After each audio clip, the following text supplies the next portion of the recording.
রাসূলুল্লাহ সাল্লাল্লাহু আলাইহি ওয়াসাল্লামের যে শান, যে মর্যাদা, তিনি যে শেষ নবী এবং তারপরে যে কোনো নবী আসবে না, এবং কেন তিনি শেষ নবী, তার মধ্যে স্পেশালিটি কি কি আছে, এই বিষয়গুলো নিয়ে একটু সংক্ষিপ্ত কথা বলবো ইনশাআল্লাহ। ঠিক আছে? ওমা তাওফীকি ইল্লা বিল্লাহ আলাইহি তাওয়াক্কালতু ওয়া ইলাইহি উনীব।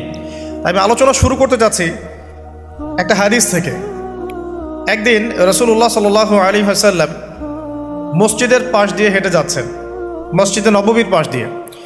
তখন সাহাবায়ে কেরাম রাদিয়াল্লাহু আনহুম আজমাইন তারা মসজিদের মধ্যে বসে একটা বিষয় নিয়ে কথোপকথন করছিলেন। তো নবী সাল্লাল্লাহু আলাইহি ওয়াসাল্লাম জিজ্ঞাসা করলেন যে তোমরা কি নিয়ে কথা বলছো, তোমরা কি নিয়ে কথোপকথন করছো? তখন সাহাবায়ে কেরাম রাদিয়াল্লাহু আনহুম তারা বলছেন যে আমরা কিয়ামতের আলামতগুলো নিয়ে কথা বলছিলাম।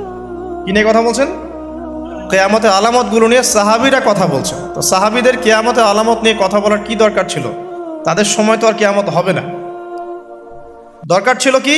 সচেতনতা। তারা ফিতনায় নিজেরা যেন না পড়ে যান, এই জন্য সতর্ক থাকতে চাইতেন। এই কারণেই ফিতনাময় পরিবেশ নিয়ে আলোচনা করতেন। তো নবী সাল্লাল্লাহু আলাইহি ওয়াসাল্লাম তখন বললেন, দেখো, যতদিন পর্যন্ত 10টা আলামত প্রকাশ হচ্ছে না ততদিন পর্যন্ত কিয়ামত হবে না। কয়টা আলামত? 10টা। নবী সাল্লাল্লাহু আলাইহি ওয়াসাল্লাম প্রথমে বললেন 1 নাম্বার হচ্ছে মাসিহুদ দাজ্জাল। কি নাম? মাসিহুদ দাজ্জাল। 2 নাম্বার হচ্ছে ইয়াজুজ এবং মাজুজ। এর আদম সন্তান পৃথিবীতে বের হবে এবং পুরো পৃথিবীটা ম্যাসাকার করে ছেড়ে দিবে। আর মাসিহুদ দাজ্জাল সেও বের হবে শেষ জামানায়, যে ইহুদিদেরকে নিয়ে পুরো বিশ্ব শাসন করবে, বিশ্বের প্রতিটা ডিপার্টমেন্ট সে রুল করবে। এবং দাজ্জালের চেয়ে ভয়ঙ্কর কোনো ফিতনা এই পৃথিবীতে আসে নাই, আসবেও না। প্রত্যেক নবী তার কওমকে দাজ্জাল সম্পর্কে সতর্ক করেছিলেন, এমনকি নূহ আলাইহিস সালাম পর্যন্ত তার উম্মতকে দাজ্জালের ফিতনা সম্পর্কে সতর্ক করেছিলেন। নবী সাল্লাল্লাহু আলাইহি ওয়াসাল্লাম বলেছেন যে তোমরা যদি সূরা কাহাফ তেলাওয়াত করো, প্রত্যেক জুমার দিন সূরা কাহাফ তেলাওয়াত করো, অথবা সূরা কাহাফের প্রথম 10টা আয়াত, শেষ 10টা আয়াত মুখস্থ রাখো, ইনশাআল্লাহ তাআলা মাসিহুদ দাজ্জাল তোমাদের কোনো ক্ষতি করতে পারবে না। 1 মাসিহুদ দাজ্জাল, 2 ইয়াজুজ আর মাজুজ, 3 হচ্ছে ঈসা ইবনে মারইয়াম। ঈসা ইবনে মারইয়াম যতক্ষণ পর্যন্ত না আসছেন, পৃথিবীতে আবার ইউটার্ন না করছেন এবং তার হাতে মাসিহুদ দাজ্জাল নিহত না হচ্ছে, কিয়ামত হবে না।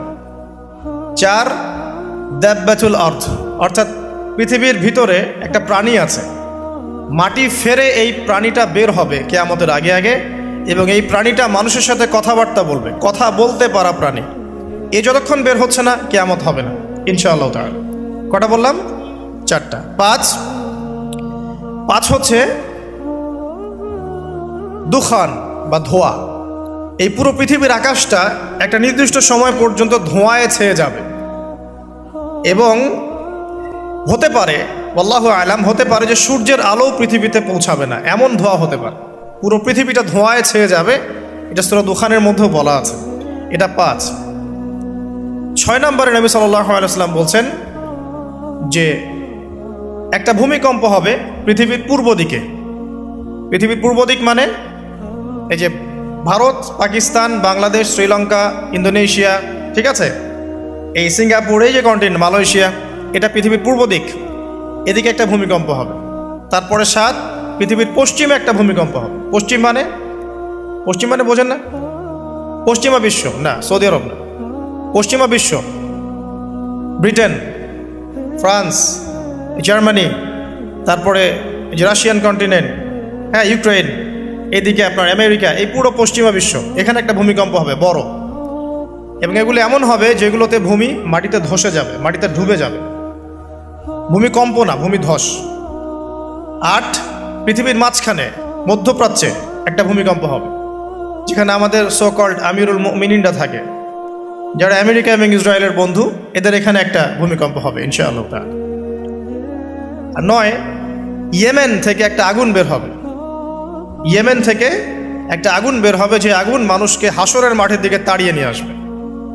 আরেকটা বলেছেন 10 নাম্বার, যেটা এই মুহূর্তে আমি ঠিক মনে করতে পারছি না। তো এই 10টা আলামতের কথা নবী সাল্লাল্লাহু আলাইহি ওয়াসাল্লাম বলেছেন, না হওয়া পর্যন্ত, এই 10টা আলামত না আসা পর্যন্ত কিয়ামত হবে না। ঠিক আছে? আচ্ছা, এখন এই 10টার মধ্যে সবচেয়ে বড়টা কি? সবচেয়ে বড়টা হচ্ছে মাসিহুদ দাজ্জাল। সবচেয়ে বড়টা কি? ও 10 নম্বরটা মনে পড়েছে, আলহামদুলিল্লাহ। সূর্য উঠবে পশ্চিম দিক থেকে, সূর্য উঠবে পশ্চিম দিক থেকে, তাহলে আর সময় নাই, পৃথিবীর সময় শেষ। এই 10টা মনে থাকবে। আসেন বলি, প্রথমে কি? দাজ্জাল, তারপরে ইয়াজুজ আর মাজুজ, 3 নাম্বার ঈসা ইবনে মারইয়ামের প্রত্যাবর্তন, 4 নাম্বার দাব্বাতুল আরদ, জমিন থেকে প্রাণী বের হয়ে কথা বলবে মানুষের সাথে, ঠিক আছে। 5 নাম্বার কি বললাম? ধোঁয়া, দুখান, ঠিক আছে। 6, 7, 8 3টা ভূমিকম্প, পূর্ব দিকে একটা, পশ্চিমে একটা, পৃথিবীর মাঝখানে একটা। 9 নাম্বার ইয়েমেনের নাম শুনেছেন? ওই যে যেখানে সৌদিরা বোম মারছে আর কি, ইয়েমেনের বাচ্চাদেরকে বোম মেরে হত্যা করছে না, জানেন না খবর? তো ওই ইয়েমেনের ছোট ছোট বাচ্চারা শিয়া সুন্নির কি বোঝে আমার বুঝে আসে না। ওই ছোট ছোট বাচ্চাগুলো শিয়া সুন্নির কি বোঝে আমার বুঝে আসে না। আমেরিকার টাকা খেয়ে এরা ঠিকই বোম মারছে কেন? আর এই বোমগুলো তো এরা তৈরি করতে পারে না, আমেরিকার কাছ থেকে কিনে নেয়। তো ওই ইয়েমেন থেকে আগুন বের হবে, সেই আগুন মানুষকে হাসরের মাঠের দিকে তাড়িয়ে নিয়ে আসবে। এবং 10 যেটা বললাম, সূর্য উঠবে পশ্চিম দিক থেকে, তখন তওবার দরজা বন্ধ হয়ে যাবে, তওবা আর করেও লাভ হবে না। 2টা সময় তওবা করে লাভ নাই। একটা হচ্ছে মৌতের যন্ত্রণা শুরু হয়ে গেলে, মৃত্যুর যন্ত্রণা শুরু হয়ে গেলে আগে পা থেকে শুরু হয়ে আস্তে আস্তে গলার দিকে আসে। হাদিসে যেমনটা এসেছে, সূরা ওয়াকিয়ার মধ্যেও আছে যে পায়ের দিক থেকে যন্ত্রণা শুরু হয়ে আস্তে আস্তে আস্তে আস্তে এই গলার দিকে আসে, এবং আত্মাটা গলার এখানে যখন চলে আসে, এখান থেকে মালাকুল মউত আত্মাটাকে নিয়ে চলে যাবে। এবং চোখ দিয়ে তাকিয়ে থাকে মানুষ, রুহটা চলে গেলে মানুষ চোখ দিয়ে তাকিয়ে থাকে, দেখবেন এই কারণে মৃত ব্যক্তি তাকিয়ে থাকে, চোখ খোলা থাকে।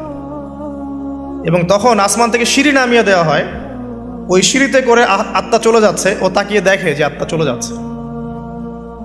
এবং মানুষ মারা যাওয়ার পরে চোখ জীবিত থাকে অনেকক্ষণ। মেডিকেল সায়েন্স যারা পড়েছে তাদেরকে জিজ্ঞাসা করবেন, মানুষ ডেড হয়ে গেলেও চোখ দেখবেন আরও কয়েক ঘন্টা, হয়তো আরও নির্দিষ্ট একটা সময় পর্যন্ত চোখটা কিন্তু জীবিত থাকে।